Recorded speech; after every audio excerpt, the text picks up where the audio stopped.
Hello Blazers, welcome to episode 19 of UAB Green and Told. Original air date Monday, May 11th, 2020. UAB Green and Told allows us to share stories from members of the UAB family. I'm Greg Berry, Assistant Director in the UAB Office of Alumni Affairs. Today we're joined by Gary Warner, a 1989 College of Arts and Sciences graduate and UAB's Director of Research in Computer Forensics. Gary works to provide intelligence and analysis for things like cybercrimes, online fraud, and malware. As he'll share, his interest in the cyber world dates back decades. Only recommendation was the librarian said I liked science fiction and there's lots of computers in there. No kidding. So I had the best summer of my life at 1979. Gary will also talk about what his UAB Computer Forensics Research Lab does and who they work with. We had a very large contract to find ways to identify potential terrorists by looking at their posts on social media. And with the current pandemic, he will explain why it's as important as ever to make sure your online information is secure. We've identified just in the last month, there have been over 770 pieces of malware that were being sent out by email that had something to do with COVID-19 and the lure.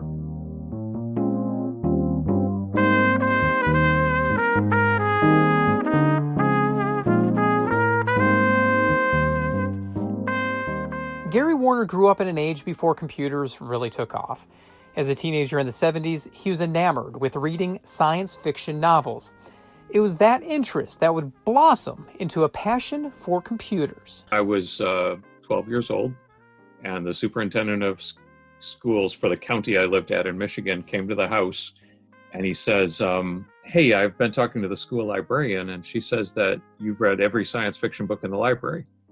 I said, yeah, that's right. He says, well, aren't there a lot of computers in those?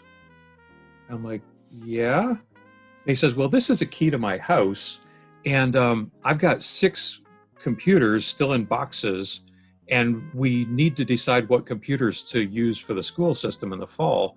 Would you mind spending the summer just figuring out how they work and deciding what we should buy for the school system? Only recommendation was the librarian said I liked science fiction and there's lots of computers in there. No so kidding. I had the best summer of my life at 1979.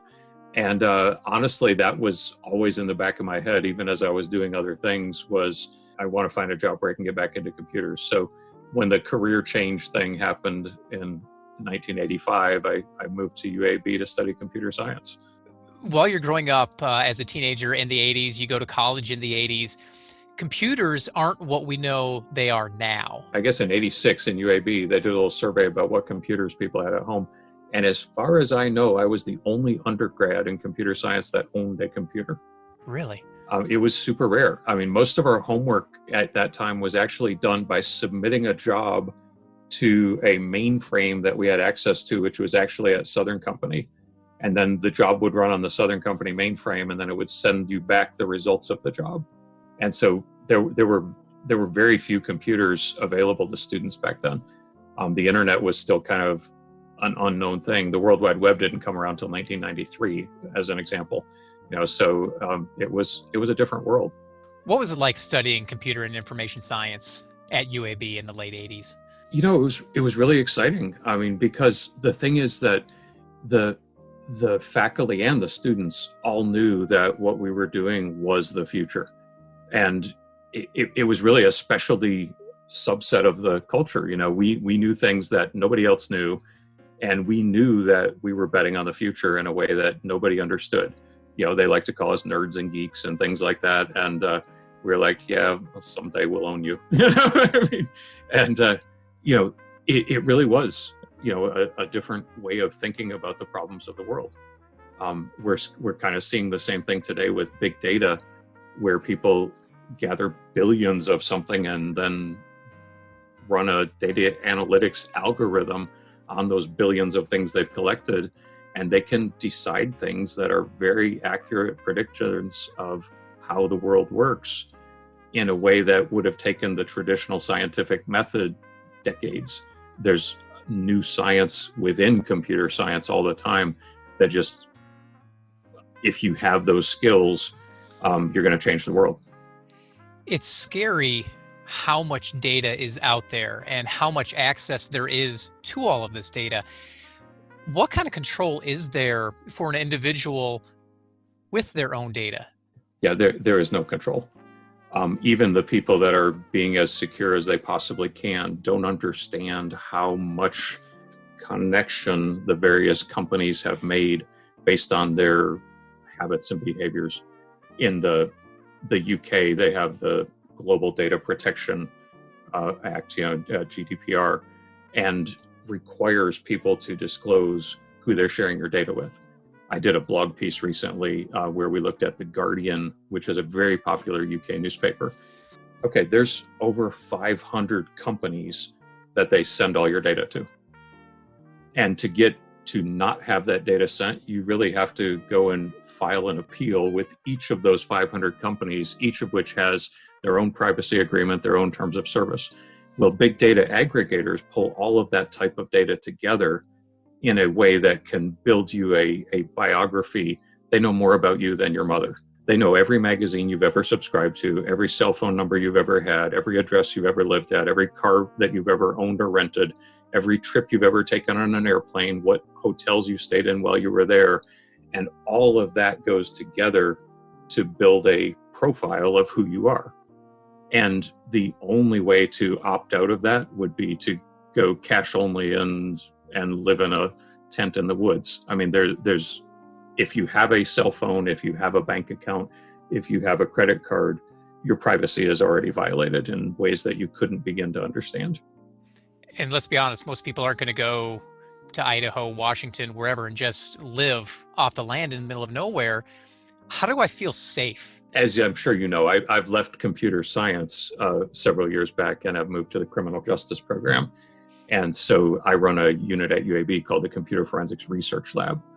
And what our lab does is works on online safety and online security issues. Many times these are related to stopping fraud or helping to reduce fraud anyway. And sometimes finding very unique patterns of fraud. As we study the things that criminals say, we learn about patterns that we share with our commercial and government partners that help us to understand the types of crime that are about to happen to people. And so that would be more my focus, was not so much about protecting your privacy, but protecting access to your money. And how do I protect you from a cyber criminal taking all the money out of your bank account? That's a different thing than how do I protect you from having your privacy exposed. For me, privacy is done. The horse is out of the barn. There's no way to reverse that. But there's still things that you can do even in that space to reduce the likelihood of someone coming after you from a privacy perspective. So what are some of those things that you can do to make sure that you keep your things yours and not out in the open? Yeah, so I think one of those things is that we really need people to understand how they authenticate to systems and what the criminals are able to do with that now. So by authenticate to systems, you Google today that you want some new tennis shoes, and you find a website and it says, oh, you need to create an account to buy our tennis shoes. And you put in your email address and the same password you've used for the last 30 things because you consider that shoe selling website a throwaway password. I may never buy shoes here again. I don't want to keep track of 3,000 passwords, so I'm just going to give them my standard password. Mm-hmm. Well, the problem is that shoe selling site is probably going to have a data breach someday. Everyone has had a data breach. Google has had data breaches.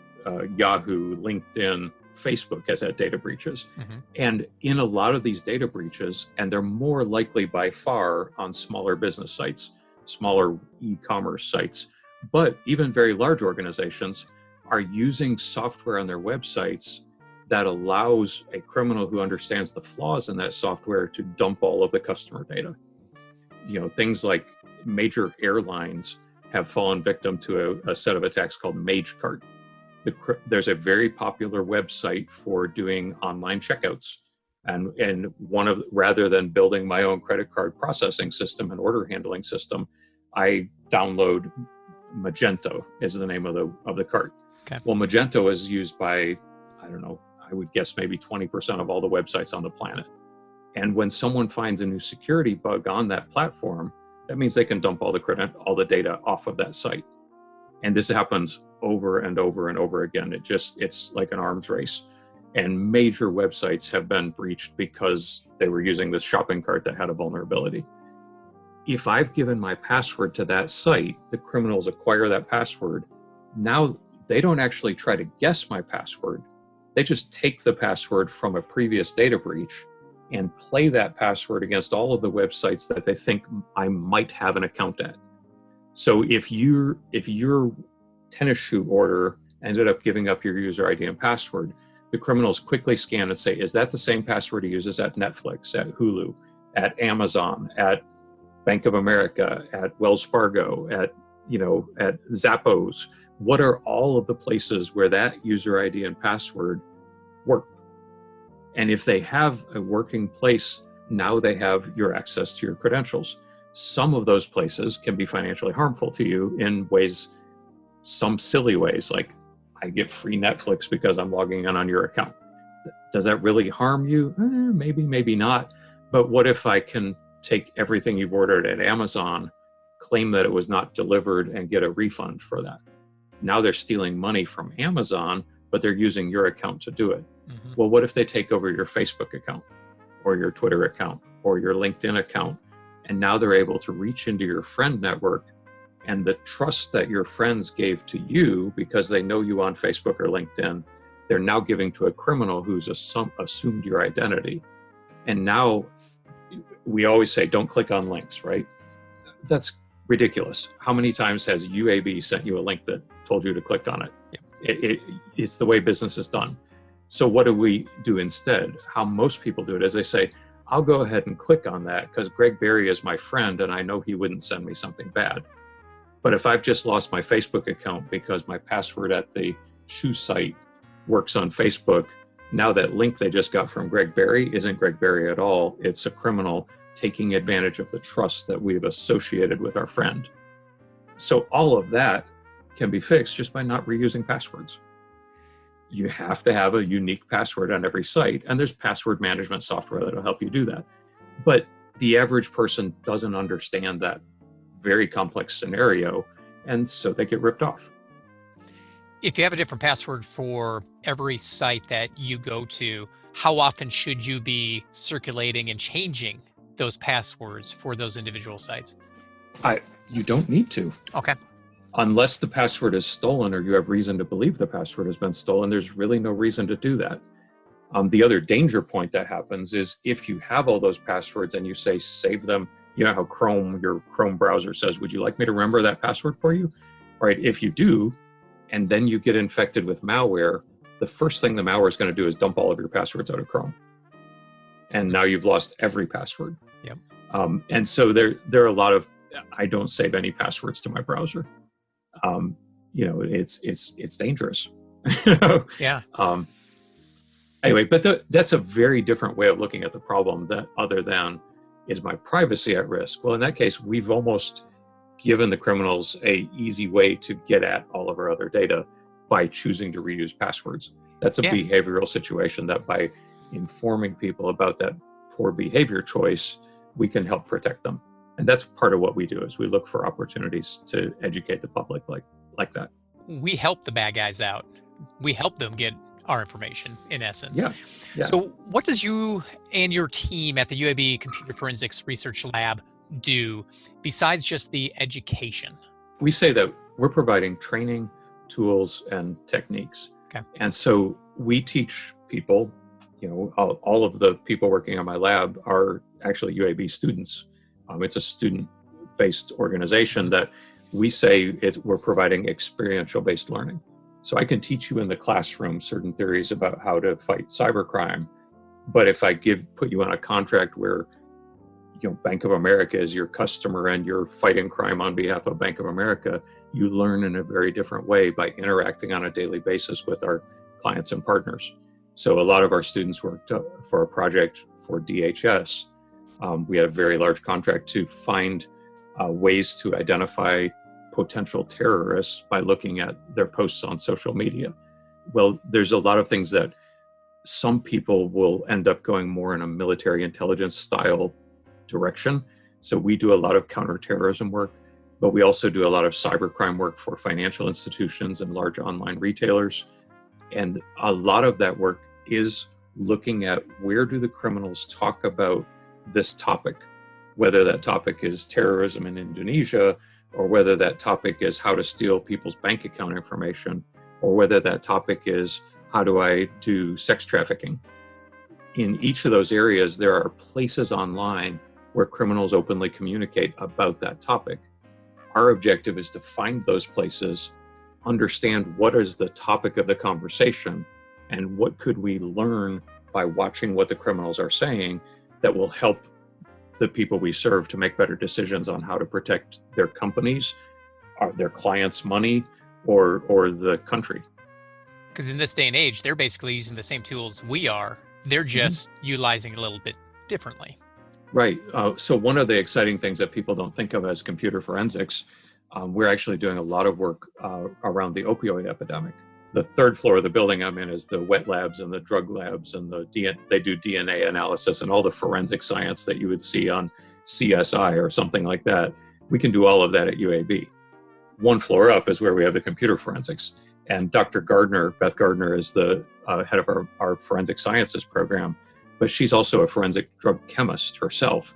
And so she looks at drug use from a perspective of what are the changes in chemistry that are changing the things that people use to get high and get addicted to. Well, a lot of what we've been doing recently is her students who are trained chemists come up and work with my students who are trained in digital investigations. And we try to find the places where people are communicating about the sale of online drugs, whether it's, in the old days, we were doing things about counterfeit Viagra and Cialis, was the big thing. Everybody was getting spam about Viagra. Well, Dr. Gardner have actually worked on multiple contracts for the government and grants for the government in that area, serving the Food and Drug Administration, the DEA, Homeland Security investigations. We've done a lot of work in tracking how do criminals build the web infrastructure to sell illegal drugs to Americans. Well, most recently, we've also been looking then at where would we go to learn what are people seeking. So it's a combination of where is the supply coming from? We have a fentanyl epidemic. Okay, where does the drugs come from? Well, a lot of it's coming from in raw chemical form from China, sometimes in the form of precursors. It's being turned into a consumable fentanyl in drug labs that are being run by the cartels down in Mexico and then coming across the border to the US. Well, what would that look like at each step of the way? Mm-hmm. How would we identify a major drug precursor builder in China?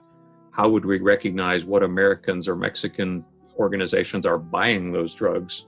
And then how are they being turned into consumables and how are those being distributed? And so we're able to use a lot of the techniques that we've developed for cybercrime to look at how can we reduce the likelihood that people are going to easily encounter an addictive substance online and buy it. The current project is called What You Can't Buy Can't Kill You. And it's about identifying the infrastructure that's being used by these drug dealers to sell drugs on the internet. And how do we reduce that, whether it makes it harder for you to find it in a search engine, whether it makes it harder for you to find it on Facebook, or whether it makes it so that the companies who are hosting these websites will no longer provide services to people who are selling drugs. So who are you working with when you're doing all of this to make sure that the research that you're finding to possibly prevent that from showing up in a search browser doesn't happen?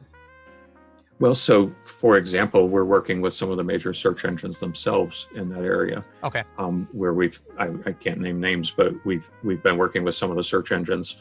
We've been working with major web hosting companies. We've been working with the credit card companies. One form of infrastructure is if you go to that website and you want to buy the drug, can you use your MasterCard or Visa card to do that? Or your Discover card or your Amex card?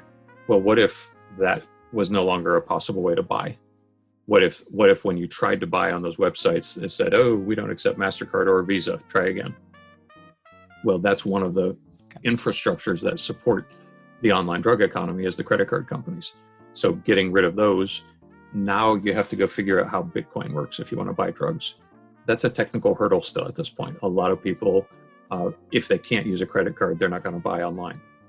So, it's one of the techniques we're using. Should people now, with the current pandemic, COVID-19, be more worried about their security online than ever before? There's a lot going on. I'm part of a COVID security task force that's got 1,500 researchers in it. And we've identified just in the last month, there've been over 770 pieces of malware that were being sent out by email that had something to do with COVID-19 in the lure. And some of those are getting through. If you're at UAB, we have the Fish Me Reporter button. Mm-hmm. I reported a fish yesterday that got through. I mean, it was in my inbox, and I was told that it was delivered to over 3,800 people. Well, that was a threat that is targeting work-at-home people in this particular case. And if you had logged in on that site, you would have given up your Blazor user ID and password. But the point is not that there are more threats. It's that everybody's using COVID to deliver the same threats. People make bad decisions about cybersecurity when they're in a stressful situation. Okay, everybody's stress level is high. Yeah. And when we're in a stressful situation, we tend not to evaluate things as thoroughly as we would when we're in a relaxed situation. And so there's just the level of stress that's going on is part of why we're making bad decisions, which end up giving the criminals our credentials. The other thing that's going on, though, is that the two major lures for phishing have always been fear and greed. I think I'm going to make money, so I do something stupid because I just need the money. And then the other side is I think I'm in danger, and so I do something stupid. A greed response or a fear response, either one of those can cause you to make bad decisions. In the old days, the banking criminals would evoke a fear response by doing something like, "Hi, Greg, we noticed that your ATM card was used in Romania today and just wanted to make sure that was you. If you're not traveling in Bucharest right now, please click below to let us know." Okay, well, you have a fear response. Oh no, somebody's about to steal all my money, and you click. And you don't think about, I wonder if that's real, because you're having a fear response. Well, a lot of these lures today are things about protect your family from coronavirus, or hey, we have N95 masks available. Everyone else is out of stock, but you can buy your mask from us. And the thing you click might take you to a page that asks you for your user ID and password for your email. It makes it look like you've been logged out of your email some reason, and you have to log back in to get the message. In the same way, on the greed side, there are a lot of opportunities related to making money off Corona that people are also falling for. And it's not just making money like a get-rich-quick scheme. How many tens of millions of people don't have a job right now? And so because normally I would go, I don't know if that really can make me, I don't know that it sounds legitimate that I can make $700 a day by posting messages on Facebook, but I'm unemployed and it says it's only $80 to take the class on learning how to do it. I'm going to do that. And then the criminals take your credit card and then they start charging you for things that they haven't disclosed to you, and you're screwed. Normally you would never have responded to that ad, but you're trying to figure out how to buy groceries right now because you're unemployed because of Corona. And those are the two main ways that that cybersecurity has been impacted by Corona. It's more the fear and the greed. Well, there's always going to be a next big thing too. And that kind of gives you a future because you're always going to be working on things to get that next big thing and reduce the use. Right. And that's part of it, is that as we're monitoring, whether it's terror, drugs, cybercrime, we're in the communities where the criminals communicate with each other. If all of a sudden they're all talking about a new technique for stealing money or for breaking into a certain type of database, we want to be in the room when they're having that conversation and then be able to route that to an appropriate partner to try to do something about that. You've worked with the FBI, the Facebook, and you've helped solve large cyber crimes. That has to be kind of gratifying to do the work that you do and to be able to help national organization like the FBI and then a large corporation like Facebook determine things. So when I look at what have we accomplished at UAB, the main thing I look at is I've had over 300 students work in the lab, and they're now out working for government agencies and corporations, protecting in the same way that we do. And so that, I think my favorite highlight is when I go to an international law enforcement conference to teach on cybercrime, and my former students are also there at that conference teaching. So like people like Tommy Blizzard is at Microsoft. He was in our lab, in the malware lab, years and years ago, but he's a major player at Microsoft now in online safety. He used to co-manage the Malware Protection Center. They call it the MMPC, Microsoft Malware Protection Center. He was a major part of that organization, and I would see him at conferences speaking as Microsoft about how to fight malware. Or Brad Wardman. Brad is now the director of intelligence at PayPal. PayPal clears a very large portion of all the online payments in the world. They own a lot of companies that people don't know are PayPal as well, but something like 30% of all online transactions, it may be a lot more than that, I'm not sure, are cleared every day by PayPal. Well, their head of intelligence got his PhD at UAB. That's what gets me really excited, is when we see the impact that our graduates are making out in the world working for these major corporations. With all of your expertise and experience in the private sector, why did you decide to come back to UAB? I was working as a task force officer for the FBI as a side job. My main job, I was the IT director at Energen. And honestly, I know we're a capitalist country, and we all believe in making a dollar, but I realized that my main job was protecting the shareholder value of Energen people. Okay, they paid me very well for that. But as I was working with the FBI, what I kept realizing was there are a lot of agents sending cases to our lab in Birmingham because they didn't understand how to do it, because there was no program for training people in how to do cybercrime analysis.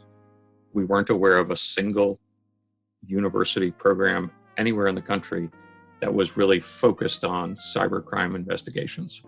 I told my boss at the FBI, and I told my boss at Energen, I was like, I'm going to go somewhere where I can train my own FBI agents. We made the pitch to Carol Garrison. She was the president of the university at that time. And the FBI special agent in charge and the U.S. Secret Service special agent in charge came to the meeting, the ones in charge of the Birmingham field offices, and said, we badly need this. And, for me, when I told my boss at Energen I was leaving, I said, I'm going to go to a university and make my own FBI agents. They need to be trained in cybercrime investigations. And I'd been doing that with the FBI for several years now. And as a computer scientist, I understood what needed to happen, but I didn't have a place to make it happen. And so I came to UAB because that's where I graduated from. And we formed a partnership. Originally, we called it the CSJS Working Group. It was the Justice Science, Computer Science Working Group. And what we used as our original tagline was, we solve criminal justice problems with computer science solutions. And that was kind of what we started with, was a lot of this data analytics really needs to have a computer science informed approach, but you also have to understand the law. And that's the thing, is there were places that were training people in how to do cybersecurity, but they didn't know the law. And so their solutions were often not able to be deployed because they violated the law. But having that partnership where we know the law and we know the technology allowed us to do some really interesting things. Do you deal with a lot of social media security right now? Yeah, we do. Almost a third of the lab actually works for social media companies. Facebook is one of the clients. There's a lot that we're doing there with consumer protection. So everything from you shouldn't be able to buy a gun from a stranger on Facebook to you really shouldn't be able to be part of a group that encourages people to commit suicide. There's all sorts of types of threats that can harm people who are using social media. And part of the lab does work to identify those. But again, it's a computer science-based combination. We find the bad content and we recognize how can we train a machine to find similar bad content. And so there's a thing Facebook puts out every year. It's called the Transparency Report, that shares how many bad things got removed from the platform in the areas of terrorism and fraud and child pornography and lots of other things. And what we're looking for is how many of the things that got removed were detected automatically and removed without human intervention. So at the beginning, a very large amount of the things that people will report to Facebook by clicking the report button, this is bad, please take it off. That works. But what works better is if you have trusted reporters like who are in my lab building kind of the gold standard, like if it says these things, you should be able to automatically remove it from your platform. And so a lot of what we're doing is working with the machine learning people at Facebook, take the data that UAB creates and then apply that to automatically remove harmful content that could pose a danger of various sorts to their users.